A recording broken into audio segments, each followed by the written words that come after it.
Welcome to the Sex, God, and Chaos podcast, a conversation built to help you address the mess, connect the dots, and defeat addiction. Doing your work matters because if nothing changes, then nothing changes. Life is tough and we're here to help. I'm your host, Ben Derrick, and as always, I'll be joined by Roan Hunter. Let's jump right in. All right, Roan, back again. Recording podcasts is what we do. That's how we make our living. Yeah. Man, if that were only true, how amazing would that be? If we just got to do this all day, every day. Yeah, that would be great. I'm having more and more conversations, though. I'd love to talk about, let's just brag about ourselves for a minute, right? I think that's always good. Yeah, I'm having more and more conversations with people who are listening in and receiving benefit from the type of content. This is what I want to focus on as we start out. The type of content that we're really willing to record. It seems that a lot of people avoid these topics, right? Which is something that's bothered you for a very long time. Yeah, we just the topics that we talk about are things that need to be talked about, and certainly in from a Christian perspective, but even from a whatever perspective, because these things affect everyone and everybody. Yeah, isn't that true? You don't have to pull out your Christian card before you engage with sex. Like, yeah, it's a part of everyone's life, isn't it? And it's like, it's like you've got the two extremes of just, kind of the way of the world is just like anything goes and nothing really matters. And then on the Christian side of the fence, it's like, oh gosh, don't talk about it. You can do it to have some kids or something, but don't go much beyond that. Both approaches are bad, but what I find very interesting is that the podcast is the perfect medium to kind of solve that problem. And I do this in my life too. Like I'm in the truck by myself. I pull up Spotify, I search a topic. I'm like, I want to learn about this, and I can. And it doesn't matter because nobody else has to know that I'm learning about this. And I think our podcast falls into that category. What's interesting, though, is when partners start trading information on this podcast. I've had a couple sit with me in my practice. Like, I realized what was happening when I started listening to these episodes as well, what was leading to those questions. So this is a great kind of collateral benefit that we're finding is that couples are listening to this podcast together, which is pretty cool. Oh, yeah. And certainly, it can generate some very healthy discussions, necessary conversations. Certainly the area of sex and marriage is mostly problematic. It's one of those things that couples, evidently they do it because there's some children running around. People are having babies. Yep. I think that's how that works. Yep. But the thing that we find is, man, they never talk about it. Most couples operate still in their adolescent, high school, teenage sex dance, and they're kind of stuck there.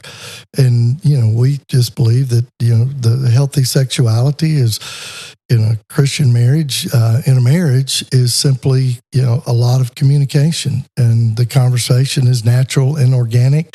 There's no shame around it. There's no tension. There's no anxiety. You can actually just have a conversation. Yeah, jumping back, we're going off script now. Why not? It's our podcast. That's what we do. I find that, especially when we're talking about coupleship, there's often not very much curiosity. And there are different reasons for that, I think. But when you start describing, hey, we should be curious about this particular part, I'm jumping back now to our few episodes ago on the arousal template. Let's be curious about what's working and what's not working. We really see at that point in a relationship the lack of a mentor emerging, wouldn't you say? Oh, yeah. We get very little information. The information that we do get is usually backwards. And most of the time we get nothing, and we come up with messages around sex and sexuality. But it's like for every behavior, there's a reason for every behavior.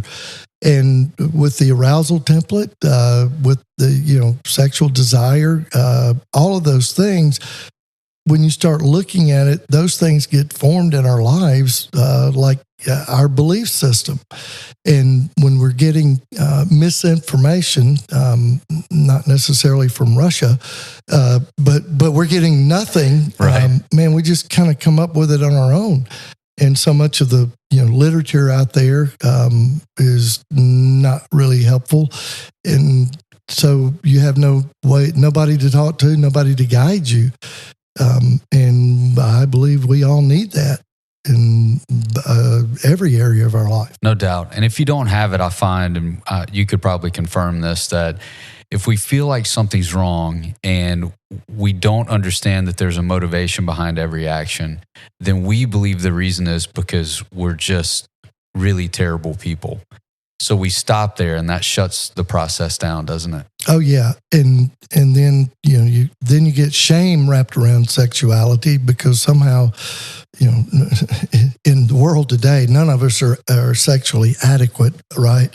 Because the world is crazy when it comes to sex, yes. And so we just walk around feeling like we're missing out, we're less than, and we're inadequate, and then when you take our sexual histories and you put that on top of it, most of our sexuality is just wrapped in shame, or shame's wrapped around our sexuality.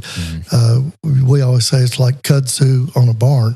Now, for our listeners that aren't from the South, we might have to explain kudzu, but we'll do that on we'll do a whole episode. That is a lengthy process. On kudzu. Yeah. Suffice it to say that those two things are intricately linked and very hard to parse out, very hard to separate. And usually it takes an outside party to the relationship or to the individual to help figure that out, which leads us into the big topic we're going to talk about today. And honestly, I can't believe it's taken us this long to have this conversation, because it is a phrase that comes up very early on when people are seeking help. And I should probably say at this point, the right kind of help. This phrase emerges in the room, and some of our listeners will actually notice it. Tell me about your work. Have you done your work?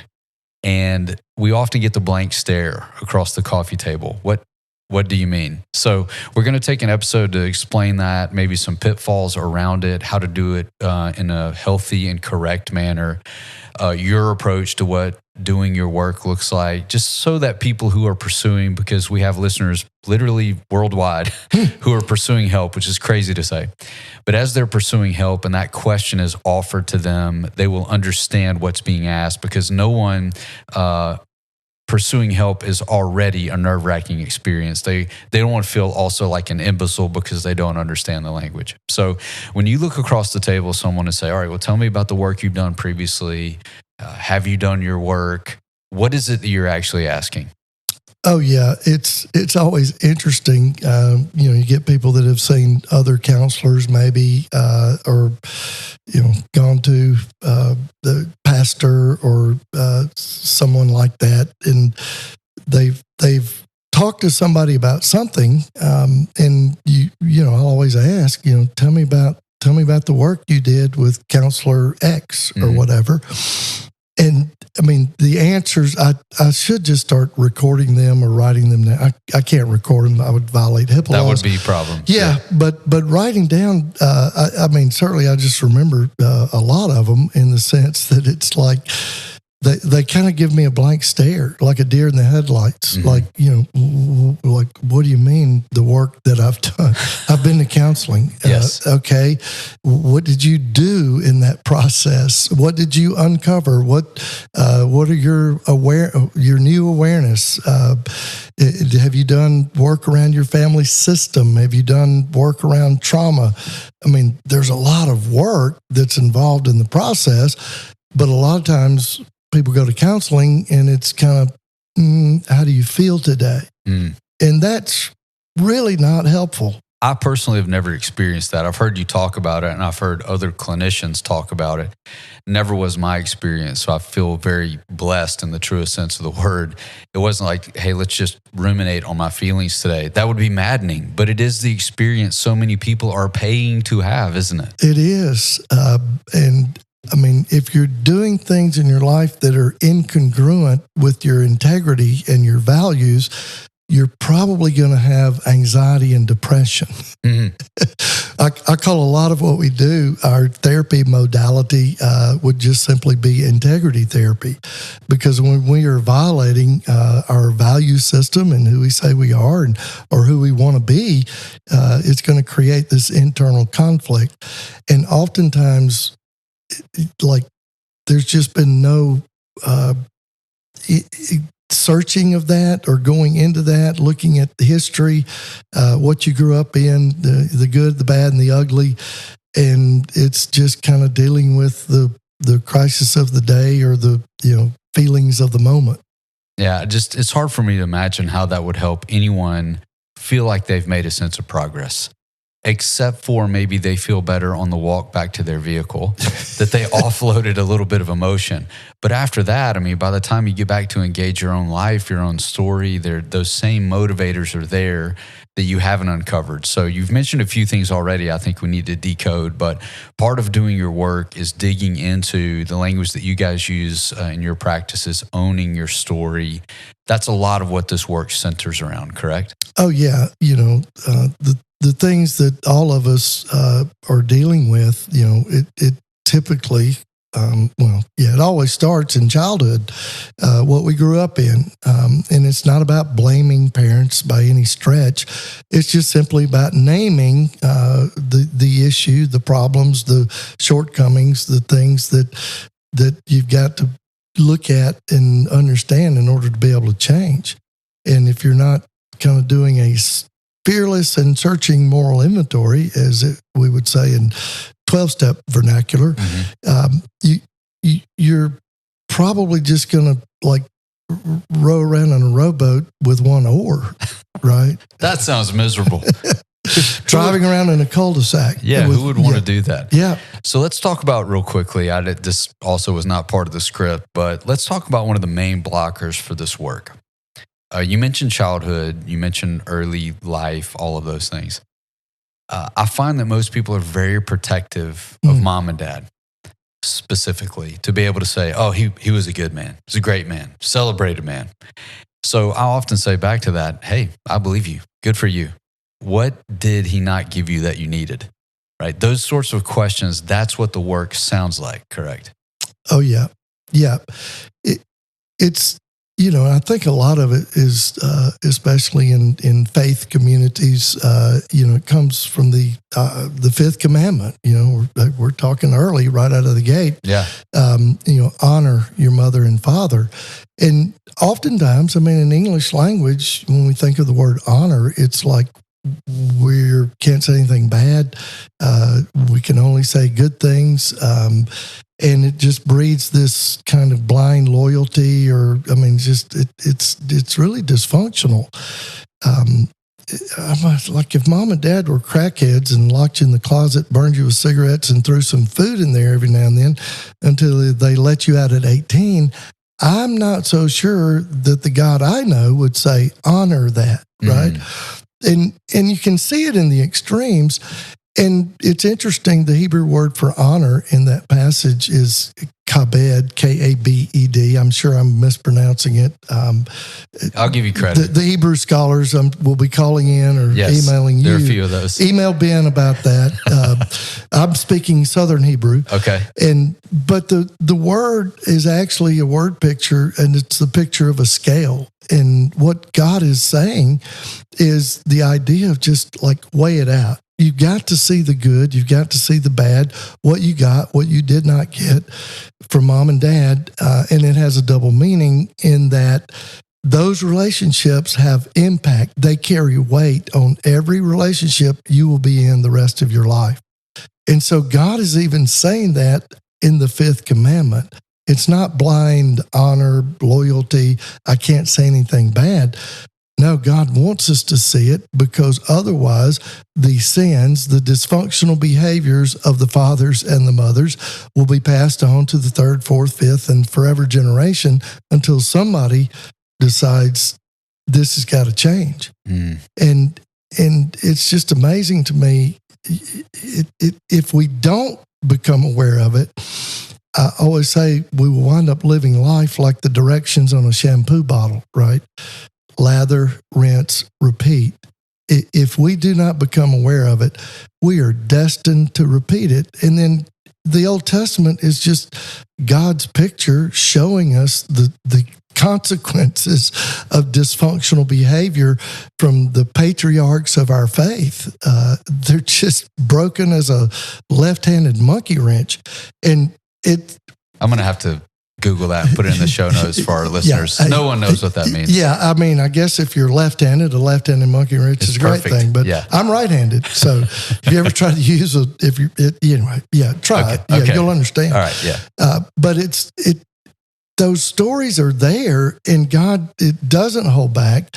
He doesn't hide it. He doesn't cover it up. He doesn't paint them as perfect. They're just the real stories of real human people that God used in the midst of their dysfunction.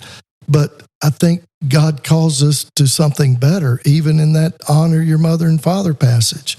It's more the idea, like, you can do this different. And he gives us the picture of, like, so often how not to do it, and then the consequences that play out as a result. It's so interesting how subtle that plays out, though, in modernity, in someone who is pursuing help, which we should acknowledge here on this podcast is a big step of courage. Like, congratulations for people who take that step. However, once you get into the room and you're talking with someone, it is very typical to operate by default and say, I'm here to talk about what's happening right now.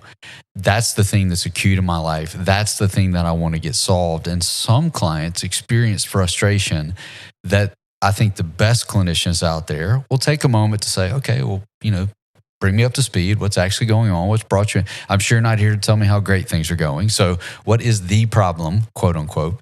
And then a good clinician is going to start steering the conversation to the what's led to this. That can be very frustrating for people if they don't understand this is what the work looks like. This is what long-term healing has to look like, or we are just applying a Band-Aid to something that's probably a very deep, overused language here, but a very deep wound that if we don't heal it from the inside out, will become very problematic. But the person who's sitting in the session is thinking, look, man, I'm just super depressed because my job sucks. Like, okay, I mean, I get it. But why are you in the job in the first place? Why haven't you left already? Mm-hmm. What is it that's pressing you to want to stay in the situation that is miserable for you? Do you have a history of something that's guiding you to make these decisions that are ultimately bad for you? That's real work there, rather than just saying, okay, well, let's give you 7 steps to have a happier day. But that stuff's actually happening for people, because it's in subtle ways, it's what the client is asking for, even though it's not what they need. So how do you navigate that space where you understand before the client does, I know what they need, they just don't know they need it yet?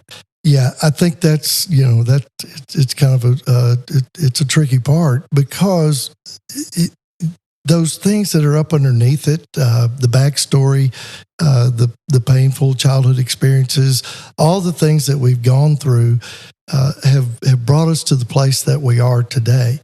And part of the work is you've got to go back and begin to unpack it. You've got to begin to look at it in order to understand how you got there. Because chances are, if you're just in a miserable job situation and you just decide to, exit and go find another job, well, chances are you're going to wind up in another miserable job situation. Now you're starting to tell the truth. Yeah. And so, you have to begin to dig in, like, why do I make these choices? Why do I stay in a job too long? Is it because I'm overly loyal? Is it because I'm codependent? Is it because, and then when you start looking at what you grew up in, you begin to see it. But oftentimes, the clients coming in the door, sitting there, they're wanting that, magic pill, quick fix, because we live in a microwave culture. And I always say, so much of the work that we do, you could just call it spiritual formation, because we're working with, a lot of times it's just deep-rooted false beliefs, a false belief system. And in order to change that, that's going to take a little effort, right? Yeah. Because you didn't get to where you got to in overnight. And, it took a number of years, and unpacking that and beginning to understand it, it is going to take time. And so I tell clients, this is a process, and part of what you got to do is trust the process. And, frustration is common because, we're over here talking about, family, my story and growing up in my home. And over here, my house is on fire. I need something. I need to connect these two things. Well, we're going to get there, but it's a longer road than what you think when you walk in the door. That is perfectly described, because I understand the desire, because I've been in that chair in my life. Yeah, me too. Something needs to change quickly. I need a fix. But it's interesting. That's addictive language, isn't it? I need a fix. I need a quick fix. I need this to go away quickly. And part of it is becoming comfortable with being uncomfortable. That's part of the work, isn't it? And that the work has happened over a period of time. Interesting, especially in Christian cultures, we have two solutions for almost every problem. It's either a retreat or a book. Right? So I'm going to give you a book to read, or you're going to go on this 48-hour experience and things will be solved. So when they run into a clinician that's coming from a biblical worldview that doesn't hand them that and handle them that way, that can be very disruptive, can it? Well, you missed the two big ones. You just need to pray harder, which actually means grunt when you pray. At least that's what I discovered. And then, you need to read your Bible more. Oh, yeah. Those are two good ones. That's going to... We should do an entire episode on dumb stuff Christians say to people. Man, I don't know. Maybe a series. That's a year of daily episodes. Read your Bible more. Hey, I know your house is on fire. Sit in the living room and read your Bible. Yeah. Oh, yeah. We did talk about the spiritual escape, spiritual bypass, helper trauma. We should give ourselves credit. We're very careful. We don't want to throw pastors under the bus. That would not be good. Oh, okay. Yeah, we don't. I'm encouraging you on mic. Thank you. Yeah. But when we don't, I think the base of the matter, the crux of the matter, though, is that when we're not receiving help in the way that we think we should be, it's very hard to trust that the person across from us knows what they're doing when it doesn't feel right. But this idea of doing the work, even though it does feel crummy, it's called work. It isn't like do your play. It is do your work. And work takes commitment. It takes discipline. It takes being submissive to a guide. It takes that work enlightening you and leading to more work. The interesting thing we haven't talked about yet is the men that I see, women that I see that have done their work, it always leads to more work. The work's never done, right? Yeah. Yeah, it's a growing awareness. And if I'm in growth mode, I'm going to be becoming aware of, the different things in my life and the motives behind the behaviors. And I mean, that's the beauty of the journey because we're actually growing into whole human beings. That's the goal. The goal is wholeness and maturity. And that's what we're after. I think it was Phil Stutz, Jonah Hill's therapist, the documentary, which is excellent, by the way. He talks about the three realities of life, or three things in life that are guaranteed: pain, uncertainty, and work. I mean, that's what we got. What a depressing list. Yeah, doesn't it? It sucks. But that is life, right? And if part of what we have to do is the idea of acceptance, right? The serenity prayer. Grant me the serenity, accept the things I cannot change. Yeah, it's acceptance. Yeah. And when we just accept that pain, uncertainty, and work are part of life, we're probably not going to try to avoid it like we do and stay in a terrible place. And the idea of work, I believe, that you tie that into the fall. We get literal in the curse and from Genesis. You will labor and you will toil. I mean, we're not agrarian farmers much anymore. There's some. Glad you're listening. Yeah, thank God you're there. Yeah, I used to be. I grew up doing that, but that's not what's going on today. And it's the idea of work. It's like they were in this place where it was effortless, right? In the Garden of Eden, it was perfect. It was ideal. And then the fall happens, and now they've got to exert effort. And it's like anything in your life that you want to be good, you're going to have to work at it. It takes effort. We all know that instinctively. You want to get in shape. You want to have a better golf game. You want to lose weight. I mean, we know if you want to succeed in your career, it's going to take work. And this work is no different. It takes time, effort, energy, and mucus and money. All of those things. Yeah. 100%. Yeah. It's part of it. So I think as we're talking about work, this is just really incredible the way this conversation has turned. And bringing in our biblical worldview, we don't want to talk about this for the rest of the episode, but it is a misunderstanding that work was a result of sin entering the world. That, we didn't work before. We were just laying around enjoying creation. Not actually how the Bible reads, which is pretty interesting. And I love to talk to men, especially about this, who are passive. Passivity runs deep within the heart of a man. Unfortunately, painful. I hate that about us, but it's true. So we have this conversation about work, and I'm like, hey, you know that God created man outside of the garden, and then you put him in the garden. And the reason you put him in the garden, the words are in the Bible there, to work it and to keep it. So we were given responsibility. Yeah. And I think a lot of the reason why we get the blank stares across the table from individuals is we have been trained, especially in the West, to see work as a curse and to try to get out of work as quickly as possible, or to make our work make the most profit in the shortest amount of time.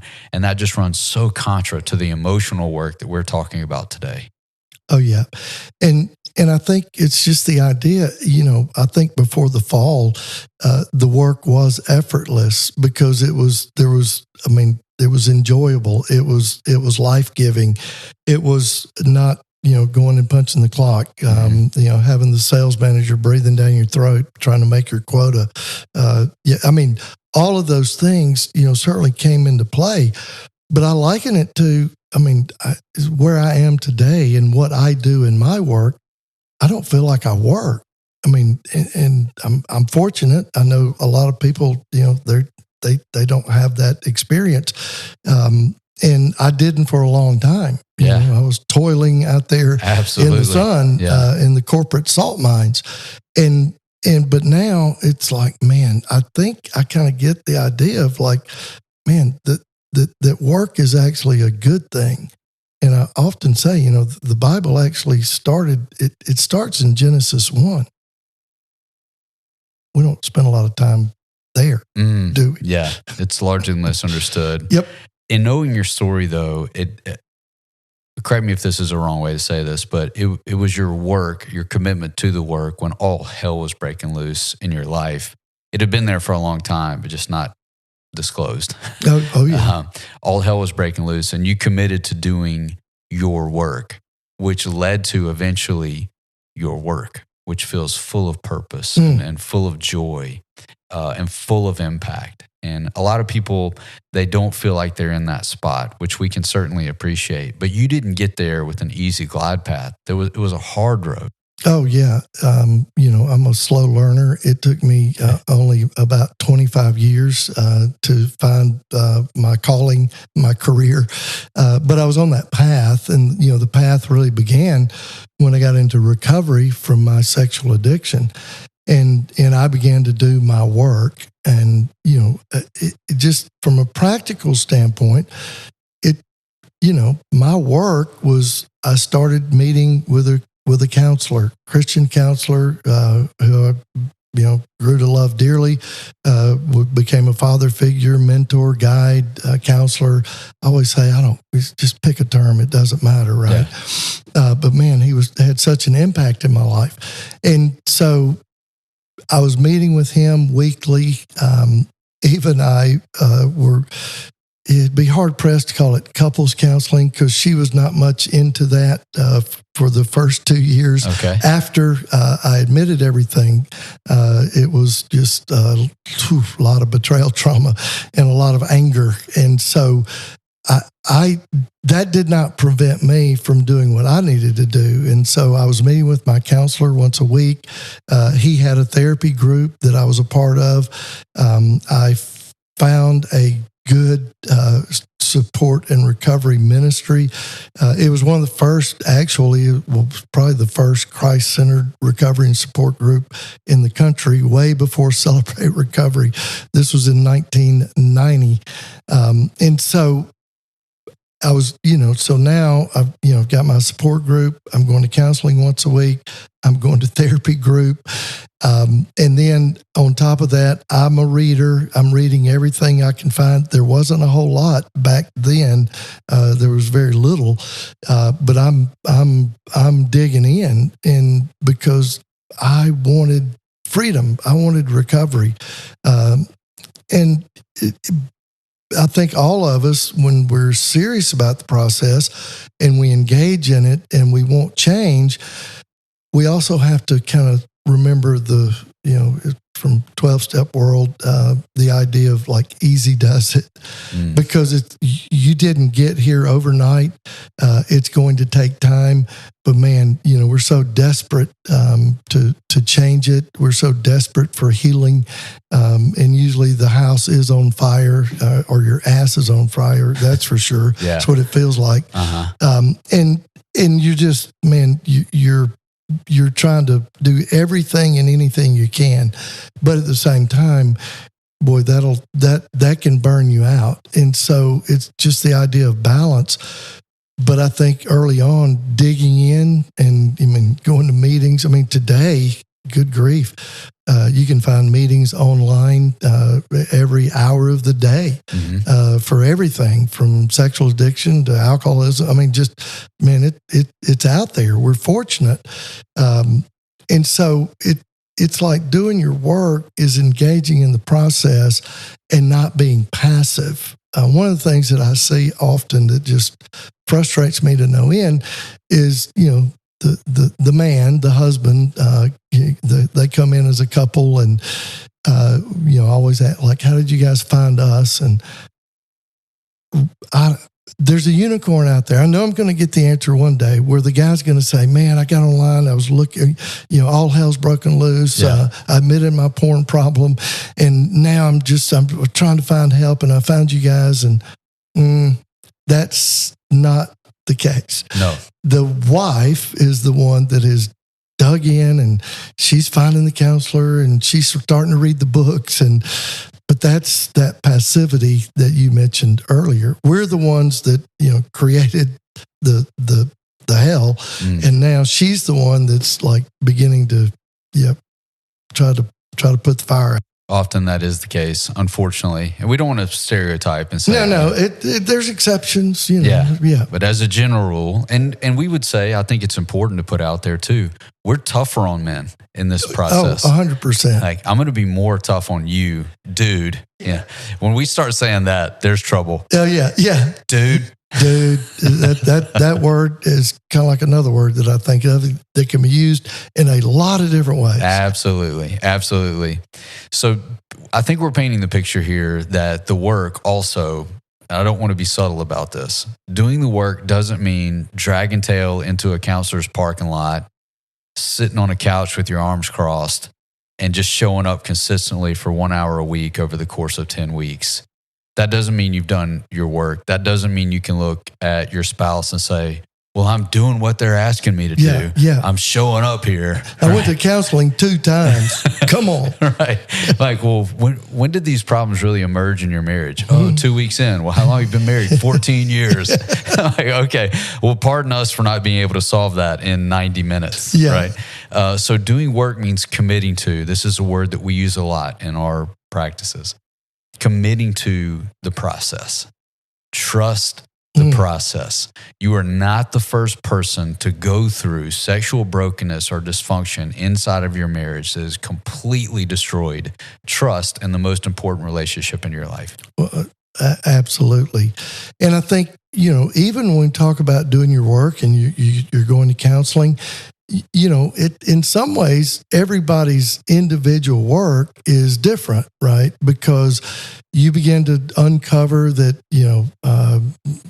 mom was codependent and dad was kind of a bull and the effects and how that played out, or you grew up in this kind of hyper religious, rigid system, and you just thought it was perfect childhood. Went to church every time the doors were open, but then as you begin to uncover it, it's like, boy, there was just a lot of stuff that was masked over the Bible Band-Aid. And then you kind of begin to see that there was dysfunction in whatever situation. And so then you begin to do work on your codependency, or if you're dealing with addiction, obviously the number one piece of work is you got to get sober. Stop the behavior. That's got to happen, because short of sobriety, there is no recovery. And so just, that's got to be the first focus, and doing the work around just, okay, I've got to get to sobriety. Well, I need to put filters on all my devices. I need to get accountability guys. I need to get in a group. There's practical things in each one of these different areas of what we would call, you got to do your work. And you need to be asking, the counselor, what does that mean? What does it look like? And I think if they're any good, they're going to have a plan. They're going to have a process. They're going to have a roadmap. It's like our book, the Sex, God, and the Chaos of Betrayal, the couple's roadmap of hope and healing. You've got to have a plan, and you've got to trust that the process, if you work the plan, you've got a chance. If you don't, then probably not much is going to happen. It's no surprise to us. Nope. Yeah. You may disappear for a while, but you'll be back. Yeah. And the truth is, for us on our side of the appointment, that's heartbreaking. Oh, totally. Because had you done the work when it was presented to you the first time, you would have mitigated a lot of this future damage. Oh yeah. And I think it's like doing the work is not just coming and sitting in the counselor's office for an hour a week, right? I tell people that's probably the least effective part of the process. No, it's the most important. Yes. But when you think about it, that's 1 hour out of the week. And hopefully, we're going to be giving you something to work on, something to focus on. And, you need to go do the homework assignments. We even are big on we are very directive, especially when it's couples in crisis. When the plane is on, the engine, you've lost both engines and you're going down. You don't want somebody up there let us help you with some conflict resolution skills. Ginger ale? Yeah, exactly. And so we're very directive because everybody's in crisis. Both people in the relationship, and both are highly, highly emotionally dysregulated. He's got discovery trauma because the stuff that you were going to take to your grave somehow has come out. I call it discovery trauma. And then she's now got betrayal trauma. And man, we are spinning plates. Yeah. Yeah. So let's take a little turn here in the episode and talk about something else that we've seen when the word work gets weaponized by the family or the other person that is in, the therapeutic situation. It often sounds like he or she, hey, they're just not doing their work. I'm doing my work. They're not doing their work. How do you handle that? Oh gosh, it is one of those. We hear that very often. Okay. That's why I'm laughing actually out loud. I had somebody tell me that today about their spouse. And imagine that. I know. And it's like, in some cases they may not be, right? And certainly we want to kind of, push into that, lean into that. Mm-hmm. But a lot of times they're doing about everything they can do, right?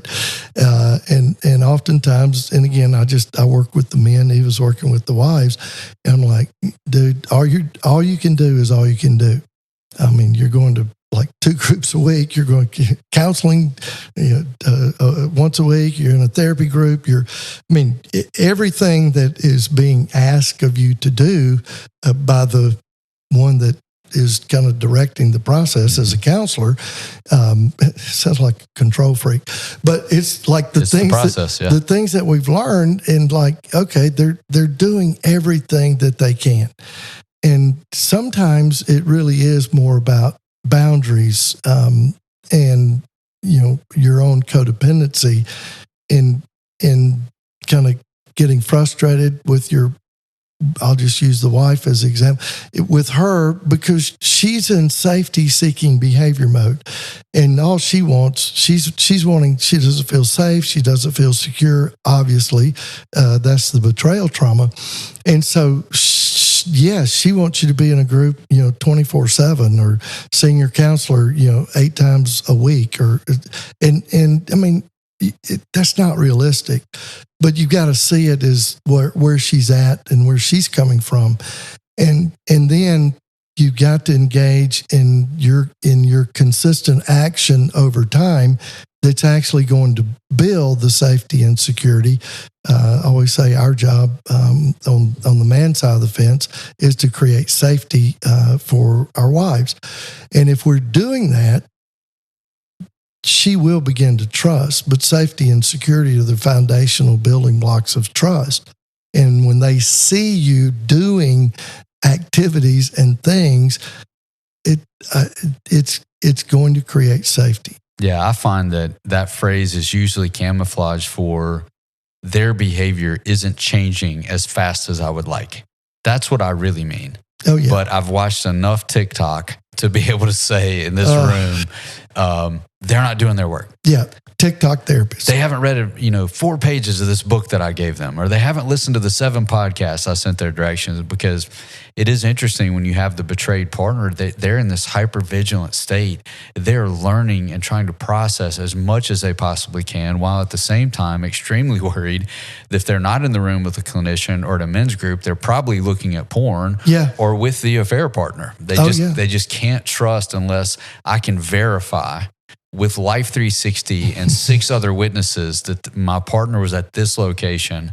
I cannot settle myself down. So there's a lot of danger in weaponizing that word work. And what we find is that it really demoralizes the person who probably is doing a lion's share of what they've been asked to do. It just hasn't taken its effect yet because, as you mentioned already in this episode, work takes time. Yep. And if our core message is somehow the core wounding, the toxic shame message, so many men, is like this idea that, I'm not enough, I'm inadequate. And then I'm getting this overdose of like, you're just not doing enough. Well, now I'm tapping into the old core wound. And guess what? How do we deal with the core wound? What was the go-to? It's one of the things that we have to begin to try to do is help the partner understand that when you're doing that, it's not helpful. To you. It's not helpful to you. Yeah, for her sake. Yeah, the realization, certainly. like the way I'm participating in this process is actually driving my partner 1,000 miles an hour back to that costly coping mechanism. So we can acknowledge it is a heavy lift for the betrayed partner. And just, certainly the caveat in there is like, in no way, shape, or form are we blaming the other person. I always say, I was pre-programmed out of the gate. It wouldn't matter who I was married to. And that's true for every guy that I've worked with. It's never about that. Mm-hmm. I was pre-programmed. I was going to do what I did regardless. And so it's never about the other person. It's not about the wife. It's not about the partner at all. However, we do have to look at the contribution in the dynamics of the relationship. Mm-hmm. I always say that whatever was there before, right? The dysfunction, the conflict, whatever was there, after discovery, it is only magnified and amplified that which was already there. So important to understand. Yeah. It isn't that you're a cause, but both people are setting conditions to produce a lot of the stuff that's happened. And I think we can get to this in future episodes, but that even plays into the initial attraction and choosing a partner. Why did I choose this person? Oh, yeah. That's a troubling thing for people to have to work through after they've been married for a decade, to ask that question, like, what was this about? I know we've talked about that on other podcasts, even other episodes, but it's important for us to acknowledge at this point in the conversation, I think, that there's a way to actually support the other person's work that feels, and that's a really important word here today, feels counterintuitive. Oh, yeah. Feels like they're not doing the right thing. So maybe we should shed a little light on that if we have some of our listeners like, well, look, I really do want to help. I really do want to be a contributor to the health of this marriage that's just driving me crazy in the state that it's in. If they were sitting here behind Mike and asked, what can we do? What can I do? What would you tell them? Well, one of the things we often tell them is, like, when you are triggered, when you are activated, the best thing you can do is to ask for reassurance, and that's so important. And there's ways to do that, right? We talk about just the we call it FTD, kind of the bouquet of flowers, a way to remember it.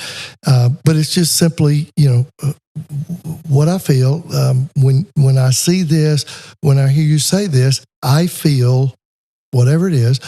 And then what I think, or the best phrase is, the story in my head is this, and my desire is, I just really need some reassurance. I don't know of a man that I've ever sat with, if they were approached that way, that they would not lean into that and offer reassurance. Now I'm talking about a man in recovery, a man that's doing his work. Right. You just not a guy 7 beers in. No, not that guy. Not that guy. Yeah. But you're going to lean into that, and it's kind of coaching the partner. What you really need is reassurance, and when you're going into accusatory mode or shaming mode, or you're not doing your work mode, it's counterproductive, because what you're really after is safety. And in order to gain safety, you need lots of reassurance. Mm-hmm. That way we can bring the question in, what do you want? Just so important to be able to ask back to the partner when we see that activity going on, that conversation kicking up, for it to be okay to ask inside the relationship, I'm hearing you. What is it that you want? Yeah. And to be able to speak that, I want some reassurance that you're committed to getting better. Oh, yeah. Okay, I can give you that. I'm not saying it's going to change by the time this day's over. Yeah. But I'm committed to the work. And even being comfortable having that conversation feels a little awkward. Well, it's, the idea is just healthy people ask for what they want and what they need. And oftentimes, this was the case with Eva. She's talked about it, I think on the podcast even, but like she had a hard time going to vulnerability, right? And part of that is what she grew up in, alcoholic home, and just that dysfunction. And, you can't have wants and needs. And so, the way that she would do that, it would be, she's in, Ben knows her. Some of you out there have met her. She's a strong woman. Yeah. And so, like, vulnerability for her, even as a woman, I think it's hard for us men, but vulnerability was not that wasn't a great value, right? Yeah, wasn't encouraged. Yeah. And I think, the best definition of weakness, because this was kind of the way in what I grew up in, it's like, it was viewed as weak to be vulnerable. And I believe kind of my definition of weakness is a radical opposition to neediness. I will not be needy, by God, right? Because my core message growing up was, I'm on my own. I'm alone. You got to do it yourself. Yeah. Yeah. So, man, to ask for help, to ask for what you needed. Well, first of all, you couldn't even have any needs, but certainly you couldn't ask for help or to try to get those needs met. And because that was weakness. And so I was radically opposed to weakness. The way that you're articulating that right now is an indicator that you've done your work. And that's what you're challenging other people to do. That's what we're challenging our listeners to do. We acknowledge it's messy, it's uncomfortable, it's frightening. It feels like you're going to be demonized if you admit one thing or another, or you're judging other people for the effects they've had on your life. We understand all of that. But we also know, we found bread. We talk about that a lot. Yeah. We also know that was our journey. And without that part of the process, we would not be the people that we are today. And we certainly wouldn't be sitting behind microphones trying to help other people find that way. Amen. I think, it is life-giving. Even the word blessed, it simply means to add life to. It's like God, our Creator, added life to us, obviously, and then He asked us to add life to others and have life added to us by others. And that's the idea of connection. And so this, I know for you, for me, this work that we do, it is life-giving. And I mean, the people that we sit with, all the men stuff that we do, just, boy, we're gaining life by just hearing the stories, by hearing the truth, by hearing honest men talk about real things. That's life-giving.